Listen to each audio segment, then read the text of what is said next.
नमस्कार. आज माझ्यासोबत आमच्या शासकीय वसाहत ग्रंथालयाच्या ग्रंथपाल माननीय रोहिणी जोशी आहे. ग्रंथपाल म्हणून काम करताना त्यांना बरेचसे अनुभव येतात आणि त्यातलाच एक हृदयाला भेटणारा अनुभव त्या आज आपल्याशी शेअर करणार आहे. मॅडम, काय अनुभव? नमस्कार, मी रोहिणी प्रदीप जोशी.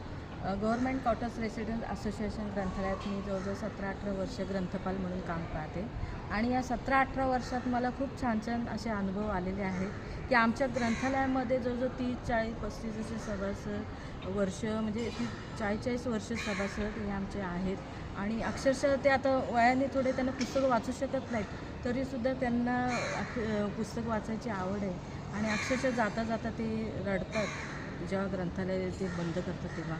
तर याच्यातच मला अजून एक अनुभव असा सांगायचा आहे की एक आमच्याकडे बालविभागामध्ये एक लहान मुलगा आहे. तो थोडा काय म्हणता येईल त्याला बौद्धिकदृष्ट्या थोडासा तो कमी आहे, पण तरीसुद्धा त्याच्या आईने खूप छान प्रकारे त्याला पुस्तकांची आवड निर्माण व्हावी, त्यांनी वाचन वाढवावं म्हणून त्याला नेहमी त्या पुस्तक वाचण्यासाठी ग्रंथालयात आणतात आणि जेव्हा तो येतो तेव्हा तो नेहमी विचारत असतो आईला की ह्या कोण आहेत, ह्या कोण आहेत. तेव्हा त्या आईला म्हणजे प्रश्न पडतो यांना काय ओळख म्हणून करून देऊ, कारण ग्रंथपाल म्हणून सांगितलं तर तेवढी त्याला समज नाही अशी.